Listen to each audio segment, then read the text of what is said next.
1, 2, 3. Okay, I'm we're behind, so we should move ahead. So I switch here, so we'll talk about 1, 2, 3. We'll talk about mutations. This part is, we'll still have plenty of stuff, but it has a lot more biology in it. It also has a lot more of our own work, so the more slides come from my research talks and an educational introduction. I presented over Zoom, I think, for TÜBİTAK at some point, part of the story, but it's updated still. It's a lot of new material. Okay, so that's about statistics and biology of human mutations. So this is literally what it is. I'll talk about statistics first, and then I'll talk about biology, and then I'll talk a little bit about applications. And a lot of applications to human genetics and to disease research. I'll present tomorrow. Okay. I'll be talking about differences between human generations. There is a lot of interest in mutations leading to cancer, somatic mutations. There is also a lot of growing interest in mutations arising in natural, healthy human cells. Right, so we're understanding there are a lot of evolutionary processes going on in our bodies, even without cancer or disease-free, and cells are apparently normal. So I wouldn't be, we were very interested in all of this. I wouldn't be talking about that, except maybe a little bit in the introduction. So what I'll be talking about mutations where, of course, there is a child here, and the child inherits most of the genetic material from the parents, except a certain number of mutations that arise in the process. And this we call de novo mutations, new mutations, and this is the subject of interest. The rate is about 1.2 to 10 minus 8 per generation per nucleotide. This is about point mutations, and I'll be talking about point mutations. I know there are many other effects like insertions, deletions, structural variations, so pieces of DNA is missing, inserted, changed, inverted, and so forth. So I'm not going to talk about this complex stuff. This is all about changes in one nucleotide. Okay, so if I'm talking about 1.2 to 10 minus 8, this is roughly the plot from the Icelandic study. We have an analogous plot in our data now. This is the number of de novo mutation events per individual. So on average, person has around 70 mutations. Right, so 70 nucleotides change between parents and the child. There is a lot of discussion whether this is constant in the population or there are some individuals or families that have more mutations than others.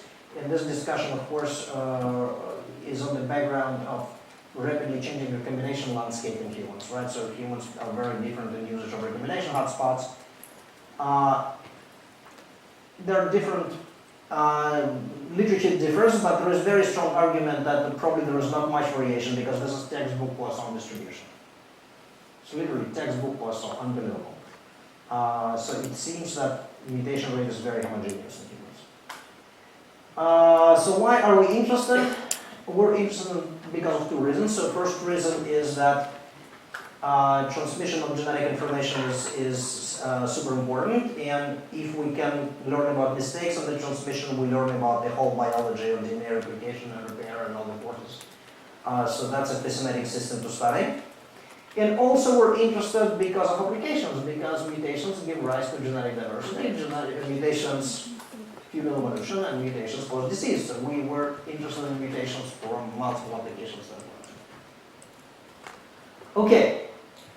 Now, how can we study mutations? So there are fundamentally two ways, right? So one way, you look at the experimental system and you have some construct of keys, and you put some mutagen, and you figure out like what's happening. This system is, you can manipulate the system, you know what's going on, but you don't know whether what you're learning is relevant to the human genome, right? Because you're studying literally one locus in one system. The other way, started with comparative genomics. You can compare mutations at genome scale. Right, it started with comparing genomics, comparing the human genome to genome of chimpanzee and so forth, and now it's going into well, not only species divergence and population variation, we have family data sets, so we study germline mutations, we study somatic mutations and cancer, so we can analyze a lot of things computationally. And when we analyze a lot of things computationally, we learn stochastic properties that we cannot explain, right? So, these experimental approaches study mechanisms in isolation. They have no idea whether this is relevant or not, and we're studying statistical properties that we cannot explain. When we started doing this, I was very optimistic. I thought I would go to a real conference with real biochemists, and I would say, this is what we see in the genome, tell us what's happening. Truth of the matter, you go there, like 300 people, and everybody, you show them the data, and they say, oh, this is what I study, this is my mechanism. Every biologist can tell you, like, this is what I do. Right? So we're trying to do something a little bit more subtle, so we're trying to analyze genomes in light of biological data, sometimes do experiments with collaborators to figure out what's actually going on and what is relevant to human mutation. Now, at the very basic level, why mutations happen? One pathway how mutations happen is replication and fidelity. So this literally means that I have a process of DNA replication, and one of the major polymerases sticks in the wrong nucleotide, which is not being recognized. Right? So that's a replication error. The other possibility is DNA damage. So I have chemical damage on the DNA molecule. It arises here. And then two things might happen. Right? Usually it's being repaired. And if it's being repaired, it's being fixed, nothing, no mutation. But it can be either misrepaired, so it can be repaired incorrectly, or it cannot be repaired in time to replication. And then what's happening, you have to replicate and you have a damaged nucleotide. You have to bypass it. So there are mechanisms that bypass the damage. So they replicate over the damage, and that's a very mutagenic process. Right? So again, either you make an error during replication, or you repair damage incorrectly, or you don't repair damage in time before replication, then you have to introduce mutation. That's the whole idea, and this is how mutations arise. Do I know how many mutations are produced by this mechanism versus this mechanism? The answer is I don't.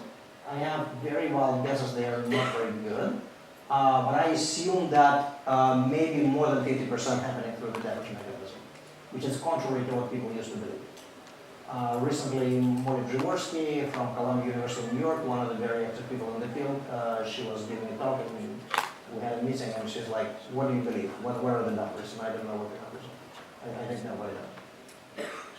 Okay, now, there is a field of cancer genomics that I'm not going to talk about a lot here, but there is one area that needs introduction. And this is application of matrix factorization techniques, statistical techniques of matrix factorization. So this is the idea. So we can represent mutations as type of mutations. So C mutates to G, C mutates to A. There are 6 of those, right, if I don't know the original strand. In our work, we actually do care about the original strand, so we will have a larger representation, but this is what's happening in cancer genomics. And I know that mutation rate depends usually on nucleotide and neighboring context, generally larger context, but larger context is difficult, so people are frequently only look at neighboring nucleotide. 3' neighbor and 5' neighbor and 3' neighbor, right? So this gives me 16 mutational type for example, here CA. So this gives me 96 mutational types overall, right?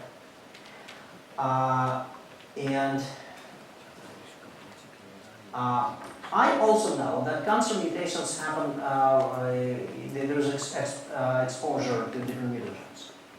And exposure can be external, like UV light or smoking, or it can be internal, there may be in the change and repair system, or sometimes in systems like ApoBac, we deaminate our own DNA. right? So this is an internal mutagen, our own human protein. And what we learn in this system, we learn about what people call signatures. So I have a vector spectrum out of all these 96 mutations. What happens if the influence of the mutagen is, for example, UV light, right, for melanoma, sun exposure, or smoking, and so forth. So I can represent it like this spectrum. And the whole idea of the analysis is this. So I have this mutational signatures, right? These are unknown usually at the time of the analysis. And I measure data, so I multiply two matrices. I multiply the matrix of signature per individual genome, right? And also how much each trinucleotide influences the effect, right? So I have this is my problem, right? So I have, this is my data matrix, how many trinucleotide mutations I observe, right? This is how many of these signatures are in each individual, and this is right here, right? And this is how many nucleotides go into this, and this is the decomposition I'm going to find. Multiple issues, I may or may not discuss them later. It's generally not uniquely solvable problem. So if you're interested in the medical details, we can discuss them later. The issue is that in germline there are no difference in exposures, right? So everybody has same exposure. We tried to look at some point in collaboration with non-Nigerians at individuals who live at high altitude, low altitude, there's very little there. So I'll be talking about some of them in the beginning of the talk, about these two papers. They are already published, and then I'll go into like very recent stuff. Okay, starting with a little bit older work. So this is our generative model. So what we decided to do, we decided to think about spatial models. So instead of comparing individual genomes, we're using genome coordinates, because in the previous work in our lab and other labs, we found that mutation rate is not homogeneous along the genome. The differences are not very big, but they are still significant, right? So it's not like 5-fold, 10-fold difference. In cancer genomes, there are massive differences. In germline, you're talking about 30%, maybe 2-fold difference in different types of mutations, but they are still pretty palpable. And we knew that some of what's driving these differences are epigenetics, access of repair systems, replication. I will talk about this. So now we know nothing about it. Our model is very simple. I have different mutational spectra corresponding to some processes which we don't know, and they act collectively, and what I see in the data is superposition of these processes, right, along the genome. So maybe one process is like more or less uniformish with some fluctuations, one is like wavy, another one is very spiky. They may have different length scales, different amplitudes. They go along the genome. So a little bit more carefully. So this is a hypothetical process, and this hypothetical process creates a little bit A to G and more C to T mutations. And this is another process that creates a bunch of A to G and a little bit C to T. And of course, we're talking about the full representation in the vector space with context and strand, but I'm just giving you the example with one nucleotide. Okay? So this is the intensity of this process along the genome, which I do not know.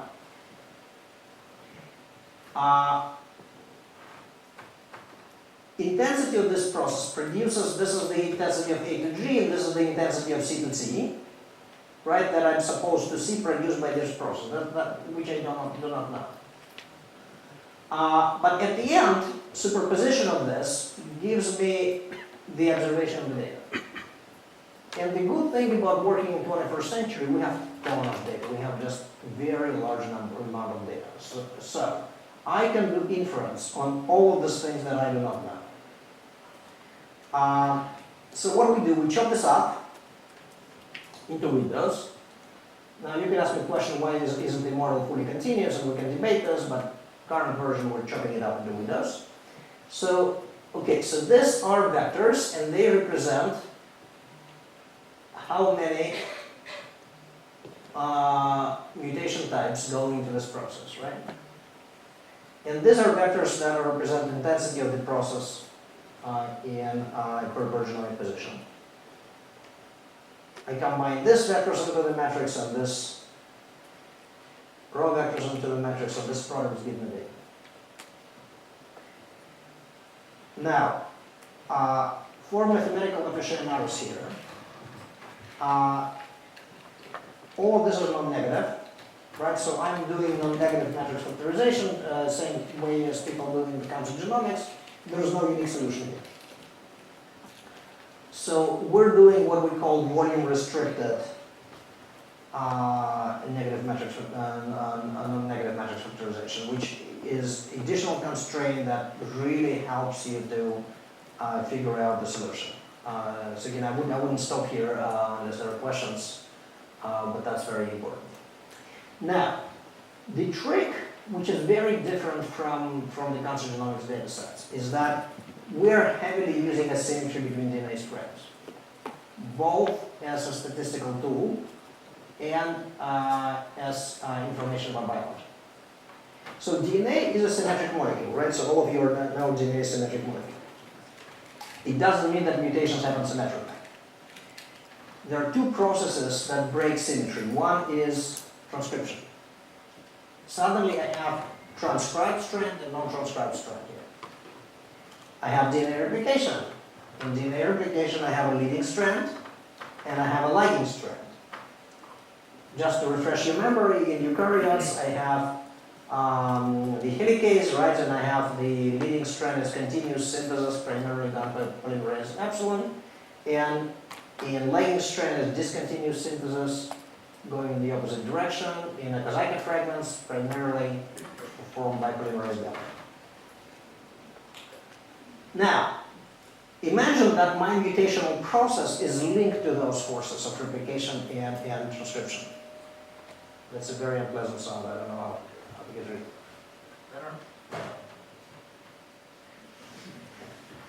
Better? Imagine, for purpose of this slide, that it's associated with transcription.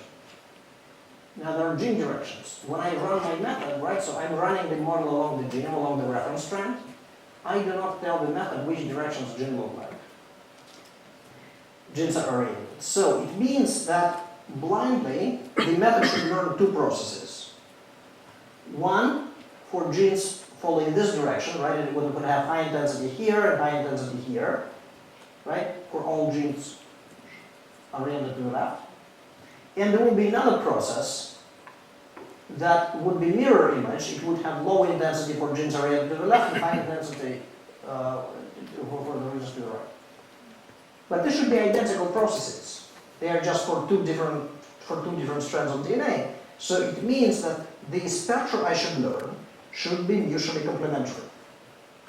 So complementarity operation should be, if this is the property of symmetry we can actually use. So this is, right, so this is actually true for transcription associated project. Here is a lot of A to G, here is T to C are less, and A to G are more, and then it inverts itself here. Now this is actually data, and this is our components 1 and 2, and you see what's happening here. So complementary strand is shown in the shaded. So there is very strong correlation between complement of component 2 and component 1, as it should be, because it learns the same exact process twice. Now, this is, it's called reflection test. Results a lot of came up with that. We're very happy. We're very proud about this thing, so I'm going to spend time, okay? Now, this is what's happening. So, mutational process can be strand dependent and strand independent. Strand independent, it means that the mutagenic force is not coupled to replication or transcription, right? Now, what's happening here, if the process is independent, my spectrum should be self-correlated, so should be self-symmetric with respect to complementarity transformation, right? It's just a self-symmetric process. This is the example, right? So I look at the intensities of complementary mutations, and they should be identical. If my process is strand dependent, it cannot be self-symmetric. However, the process should generate another component, the inference process, not the mutation process. The matrix factorization would generate another component, and that component would be complementary to my first component, right? So it means that for a symmetric process, I'm generating one component, which is self-symmetric, and for a strand-dependent process, I generate two components, which are mutually symmetric. And this gives me the tool, not only to interpret biology, that comes later, to tell noise from sigma. Because I have no idea how many components exist. And then we can try a different number of components, and we can check whether I know that the data should look like this, the real biology should look like this. Noise is never going to look like this. This is very restrictive for noise.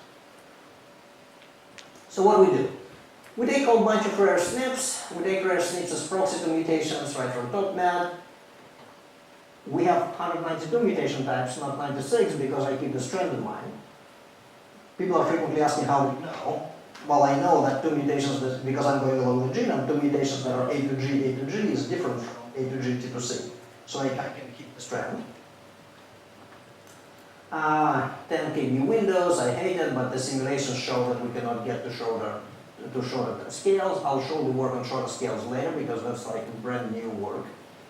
And we run volume restricted NMF, and then we take the signatures that pass reflection test, what I just explained. And unbelievably, if we keep 14 components, this is our reflection matrix. We of course resort to metrics to see pairs of this. It's data, right? So you see the shades here. These shades are noise. But this is a pair of components, three components that are self-symmetric, another pair, and so forth. If I would allow more than 15 components, then all the hell breaks loose. I have all sort of correlations wherever. Right? Yes, is this clear, or is this understandable or is not understandable? Yeah, let's go with it again. So I have this property. So I'm saying that if my process is strand independent, I should have correlation with myself. If I'm strand dependent, I should find a friend with whom I have correlation. Now I run the inference, and I have component 1 and component 2. We sort of them that they are neighbors, right? They are not neighbors originally. Component 1 has a lot of correlation with component 2, and component 2 has a lot of correlation with component 1, but they are not correlated with themselves. Right? And then we go, these are pairs, right? 4 and 3 are a pair. 6 and 5 are a pair. 7 is alone. It's correlated to itself. These are a pair. These 3 are correlated to themselves. These are a pair. If I increase number of components to over 14, the data will be all over the place. I would never find a pair. I would not be correlated to myself.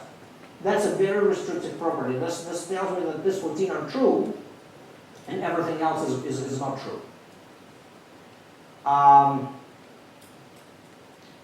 And I also know that this 1 and 2 is the same process. I just learned it twice because of random correlation of everything along the genome, right? So it means that out of this 14, only 9 are real because I count 1, 2, 3, 4, 5, 6, 7, 8, 9.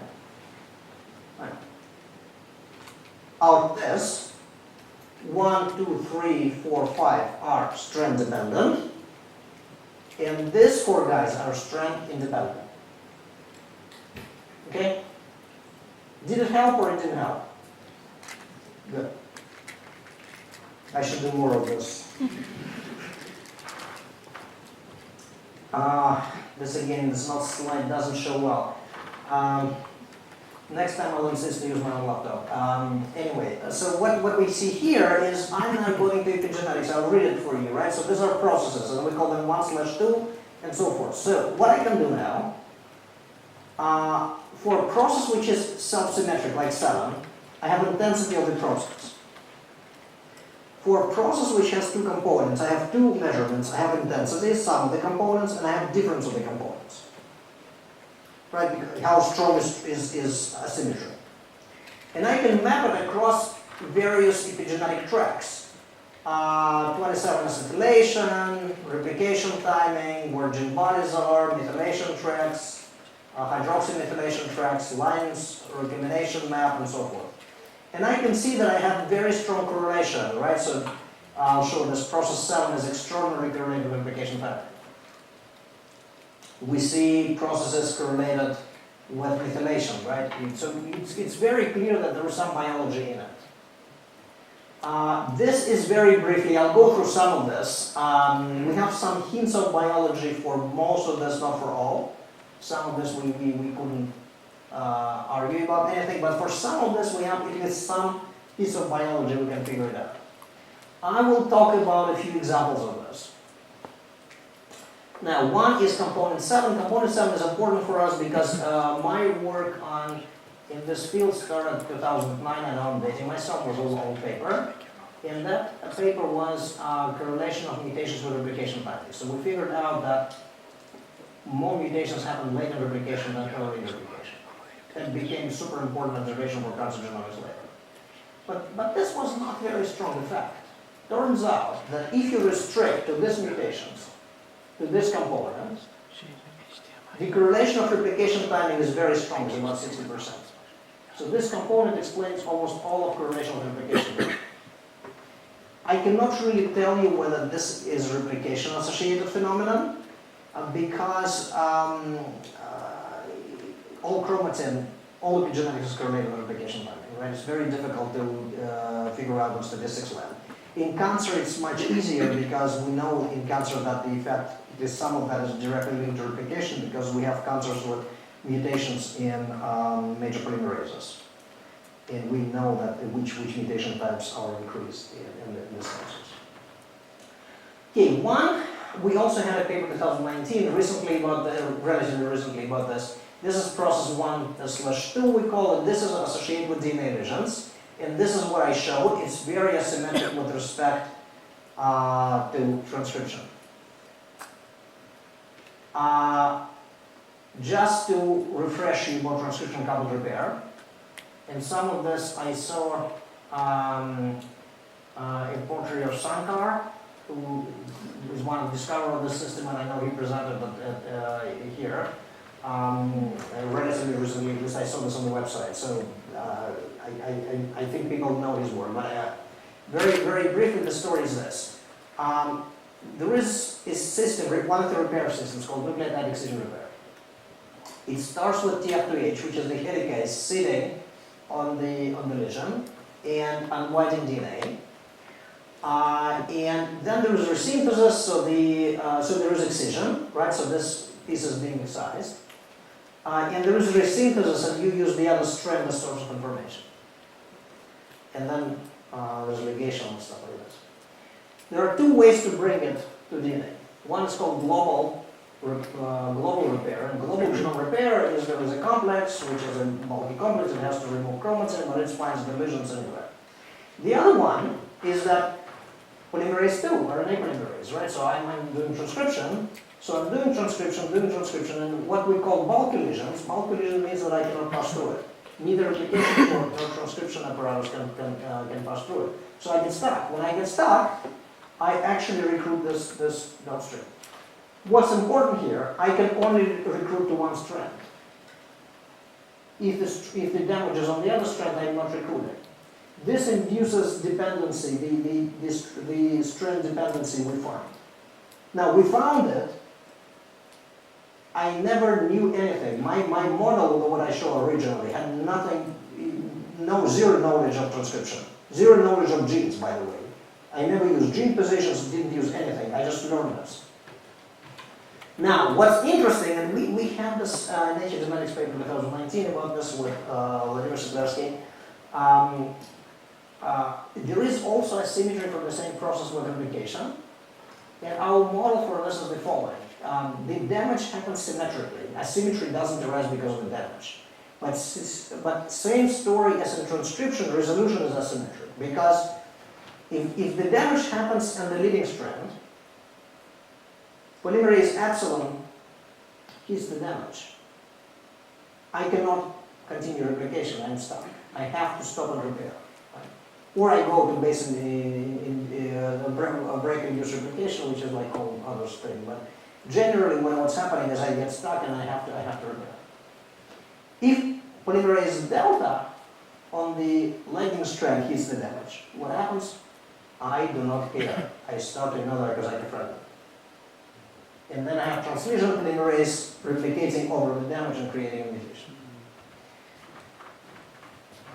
So asymmetry arises the following way. Damage is symmetric. Recruitment of repair is asymmetric, both in terms of replication and transcription. At least this is our model for what we do. Yeah, this is the evidence, another evidence. And this is a slide from Sankar's lab work. Excision repair, so what they do, they take TF2H, they take antibody for TF2H. So they map active nucleotide excision repair working on the genome. Now we take intensity of our process that we believe is bulky lesions process, and this is the asymmetry with respect to their data, right? So I think what we're learning, we're learning the activity of nucleotide excision repair system in a completely blind fashion, right? So again, what I did, I gave a ton of mutational data to the statistical machinery, and that's what we're doing. Now, the main thing here is that we believe that a lot of germline mutagenesis, unlike what people used to believe, is not due to replication misincorporations. It's due to bulky damage happening on DNA. Okay? So that's a damage-induced process.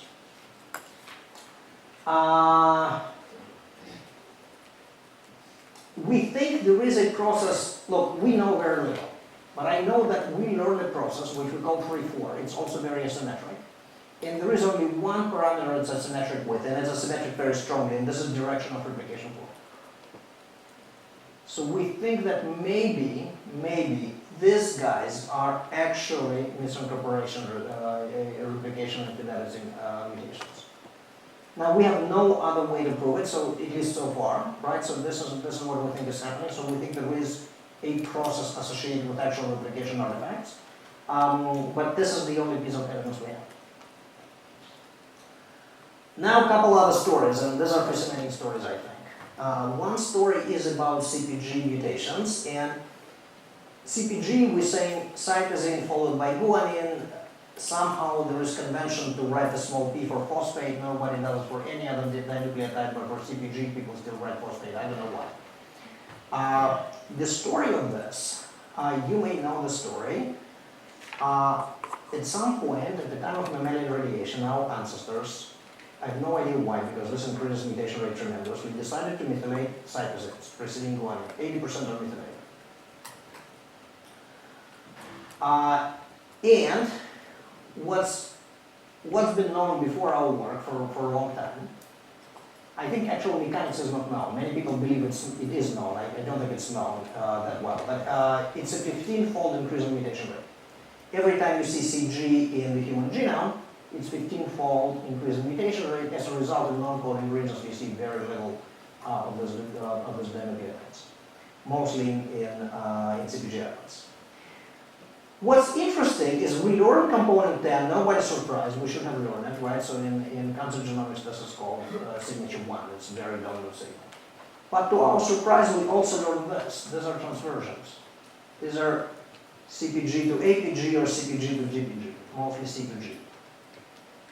What's going on? Interestingly enough, if I look at methylation, methylation track, the process of 10, which is methylation, right? As soon as you go into CpG island, the demethylated region goes down, which is very obvious. I have a non-methylated cytosine. But this process goes up. I probably wouldn't give you all the evidence. I think we're pretty sure what's going on. So this is what we think is going on. So you have methylated cytosine, and you have to demethylate it. So methylated cytosine by itself, for those of you who don't know, maybe many people don't realize this. If you produce deamination, which is the most common damage for cytosine, for unmethylated cytosine, this creates uracil, which is an RNA base. It's very naturally recognized by the repair system. For methylated cytosine, it produces thymine, which is a natural DNA base, right? And that's very difficult to deal with. You can only recognize it as a mismatch. We also think, frankly, that methylated cytosine may be poor replication template, so that may be additional effect. In any case, how do you demethylate? Because we see that we have this increase in this other, in process 11, right, which is transversions in demethylated regions, CpG islands, and is correlated with hydroxymethylation. So the way you demethylate is very bizarre, at least enzymatically. You oxidize methylcytosine, you create hydromethylcytosine, and then what's happening is you take it out. You just cut out the whole thing. You create a basic site. There's no base in the DNA. And this basic site is being repaired by basic seizure repair.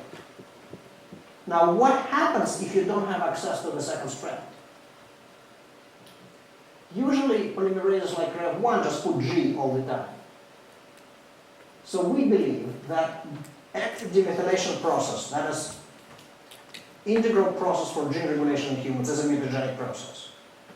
Right, and there are other interesting things. It's not very common, but it's specifically acting in regulatory DNA. Okay, I'll give you one more story and we'll move out. There will be more stories with new work. Another story which he gave in 2015 in the paper with Paul de Buitenen, Laurent Francione was involved in, believe it or not, Gene of the Netherlands. So we had a lot of Dutch trios conducted all over the country. And we found that a lot of human mutations, 2%, happen as clusters. Single event multiple mutation. The reason you know, because it's, if you look at a single individual, there are clusters, and if you look across individuals, there are no increase of mutation rate. It used to the same degree to explain the clusters. I think other groups observed maybe relatively at the same time the same phenomenon.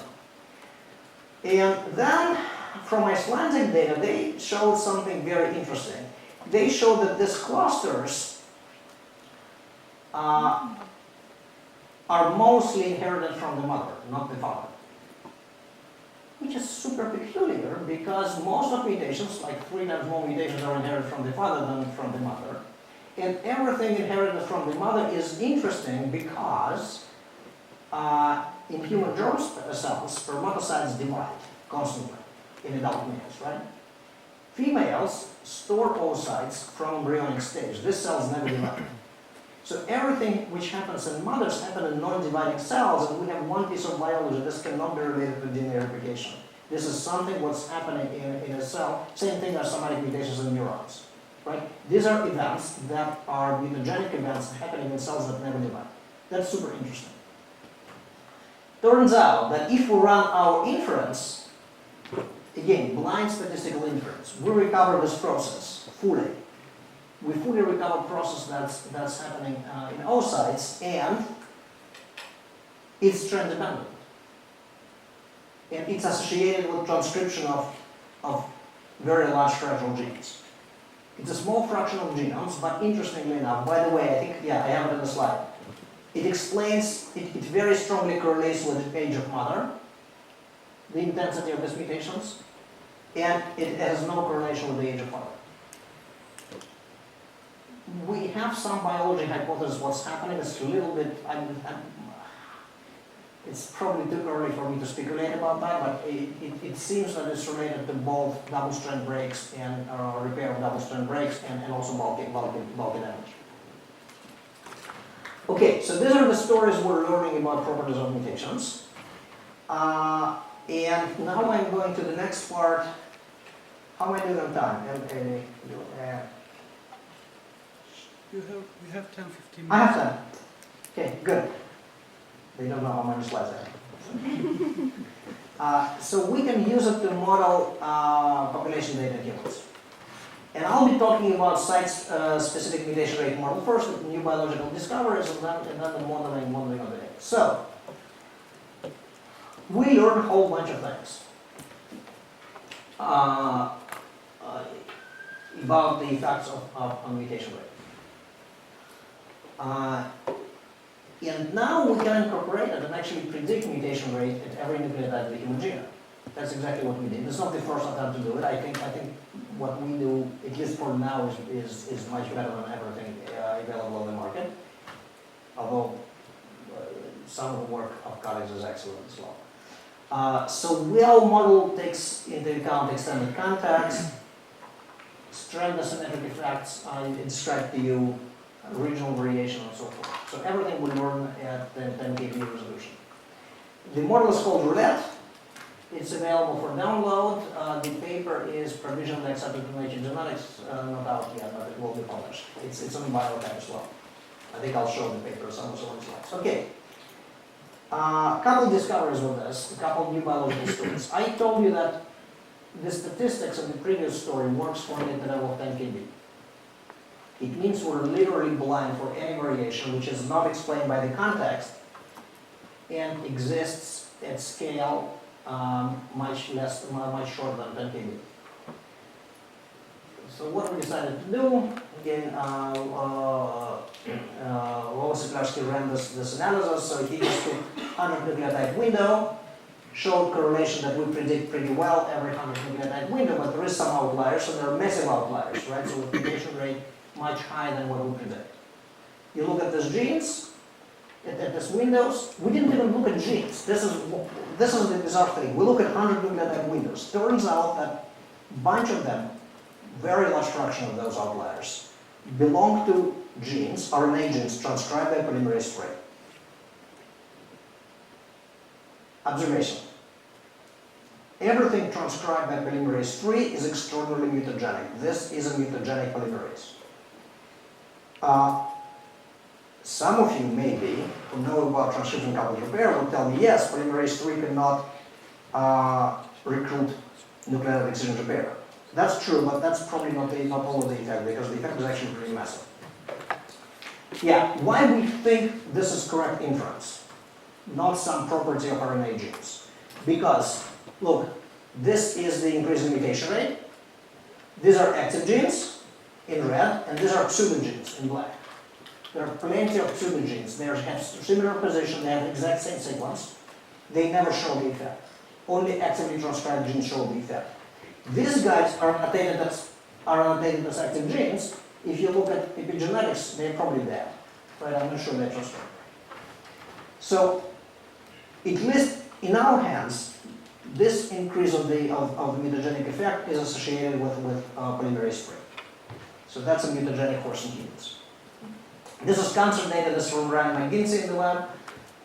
He pulled up a lot of cancers. And it seems that there are specific peaks in cancers where we have more power, and these are only tRNAs. So there are a couple places where there is unwinding of DNA. Again, I wouldn't put too much money into this, but this is definitely happening in cancers as well, and this has a certain profile that is relevant to the position of POL3 on DNA. Okay, another interesting question is binding on transcription factors. So the story for me is this. We looked at this epigenetic, this is our cancer work. I promise not to talk about our cancer work. I will spend like one sentence here. We looked at correlation of mutation and chromatin accessibility. And the idea is that especially in melanoma, access to global genome repair is blocked in chromatin occupied regions, and in open DNA is faster. And in cancers like melanoma, that should facilitate the access. So this was the paper, I think 2014 or so. Then there was this paper, there is one accompanying paper into two issues in Nature, and they see dramatic increase in mutation rates in transcription factor binding sites. And the explanation is, there are two models in the literature, to be fair. Their model is that transcription factor binding site sits much stronger than nucleosome, and it actually blocks its repair. There's another model saying that there is a kink of DNA that makes it more susceptible. I think there's slightly more belief in the access to repair model. Now the question is, this is shown in cancer. Is this happening in the germline? Do we have regulatory regions more mutagenic than non-regulatory regions? And you look at under transcription, and other people also did, under transcription factor binding sites, and there is more variation, more mutations. You take our model and you correct all of this by context and position, except if the sites are active in testis. Yes, right? All transcription factor sites may not be mutagenic in germline because they are not active in testis. And these guys who are active in testis are actually more mutagenic. The effect is not dramatic, it's not out of magnitude, but that's at least 50% closer to whole.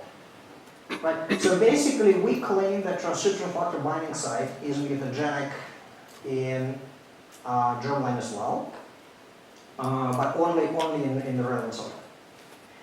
And otherwise, the effect is literally correctable by context and by application of the model. So these are two short-scale effects that we missed in the earlier study, simply because of they act at length scale much shorter than 10 kb and are not fully determined by sequence context. Okay, applications. There are two types of applications of this that we're actively working on. One application is to human disease genetics, and I will talk about this tomorrow and a little bit at the public lecture today. These are applications to finding genes underlying human-mediated diseases, and that's quite interesting and important. I'll talk a little bit about theoretical population genetics, because this underlies also what things we do. Right, so this paper will probably be out hopefully in the genetics pretty soon, and this is the paper with John Wakely. It's out in genetics. That's it's primarily driven by John and Lewis and Alan Coaching the lab. That's about my great mathematics. But if you're mathematically inclined, you can look at it. So this is the idea. So how do we characterize human polymorphism? There are multiple ways, right? One representation is called side frequency spectrum. That's a very classic summary. What is side frequency spectrum? I'm coming to the population and I'm saying, okay, I have now derived allele frequency, not the risk allele frequency we discussed previously, but derived allele frequency, meaning frequency of a variant which is new. So at some point mutation happened, there's old variant, we call it ancestral, and there is a new variant which we call derived. Okay? There are a bunch of positions with 0 observations, there is positions where only 1 chromosome in the sample is mutated, 2, and so forth. So there are numbers or expectations, if I'm talking about theoretical estimates, for this number. So this spectrum is called side frequency spectrum. It has characteristic shape like this. You can compute expectation. In a stable population with no selection, it's hyperbolic. It's 1 over x. That's the shape. Now, classically, in classic genetics, guys, is this okay? I know it's a second lecture, so it's going to be slightly more technical. Is this okay, or people are tired of mathematical things and I should just talk about the results? You know, at least one person is not tired of mathematical things. Okay, good. So, in classic human population genetics, this is the model. By the way, there are two types of theories, and we're not very theoretical, but there are two types of theories in population genetics because we discussed with some of you with backgrounds in physics the diffusion theory, and this is what was called Kalesson theory. That's a different type of analysis of data. And in Kalesson theory, we usually think about lineages. So we're saying this is our chromosomes we observe right now, and this is genealogical history, because if you're thinking about specific position, there was a common ancestor at some point. It's like any genealogy. So we're thinking about stochastic process going, time goes backwards, and linear just coalesce. That's the type of the process. Now, see what's happening here. So I'm looking at side frequency spectrum. In this figure, I'm asking how many mutations I have which are downloads. How many mutations I have how many variants I have that 2 chromosomes in the sample have a variant of this type, right? So I have a whole bunch of variants. Some of them are found in 50 people and 10 people in the sample, some of them in 1 person. How many I see in two individuals? In this tree, I have branches, right? Internal branches with 2 nodes. Obviously, every mutation that led to observation of 2 individuals in my sample having mutation should have arisen here. In classic population genetics, in human population genetics, I'm saying that, okay, so I have different genealogies and different positions of the genome because of recombination, right? We toss our chromosomes, we chop them up and exchange. And I assume that there is at most 1 mutation in this. So this creates the situation where, because there is at most 1 mutation, the shape of the tree determines side frequency spectrum. Mutation rate is irrelevant for the shape of this, right? So shape of this curve, numbers are linearly dependent on mutation rate. But the shape of this curve is not related to mutation rate, because if I place mutation here, how frequent the mutation is only depends on cumulative length of these branches, okay? And it's usually modeled by Poisson distribution thrown in this tree. Now, because of the rapid growth of the human population, now we have data on hundreds and thousands of humans, and what's important is, we used to be a small population back in Africa, maybe 10,000 individuals effectively, it's called effective size, but mutational supply was low. Now we're in millions, there are plenty of new mutations coming in, and a lot of nucleotides mutated multiple times. If you think about, like, comes from multiple labs, Jonathan Pritchard lab and Harpak works, and the Nomad group with Michael Leck and with Jaworski lab. So the observation is here is for CPG sites, specifically for these highly mutable sites. If you take all sample sizes we have, like every single sequence data, and you only look at highly mutable sites and CPG dinucleotides that I was explaining, we expect every mutation, every position already mutated. If it hasn't mutated, it's bad for you, right? It means that selection is acting on it. So every single position is expected to be mutated. So mutations happen more than once. Now what we do now, we can look at situations, because of human population growth, there are a ton of branches here in my genealogy. It means that if I have mutations in 5 chromosomes, it's not mutation that happens once. It can be mutation happens here with 3 daughters, 1 and 1, and this gives me 5. So now what I can do, I can sum up all these partitions that give me 5 and put it back into Poisson model. And effectively, what I'm doing, I can take lowest mutation rate class, where I think mutation happened once, and extrapolate, recompute to any high mutation rate class, saying that, okay, now I have 5 can be 1 plus 1 plus 3, or 2 plus 3, or 2 plus 2 plus 1, and then I know branch lengths because I estimate them from different mutation rate class, and I can do a computation. It fits data beautifully. These are different mutation rate classes. This is SFS. Now, I told you it's hyperbola. These are logarithmic plots. So this place where it's hyperbola, where human population was a stable population, is seen as a straight line. This is signature of population growth, right? So we have more and more rare variants. But if my mutation rate is low, I see very quick decay here. If my mutation rate is high, I see low decay. Why? Because a lot of these things are produced by more than 1 mutation. Right? Here, most of the things are very rare, and here, a lot of them will become more common because I'm shifting one with new mutation supply. And what this tells me, it tells me that my mutation rate model is quite okay, right? Because data fit. And these are data on the shape of the distribution. I can do two other things that I'm not going to talk about at length.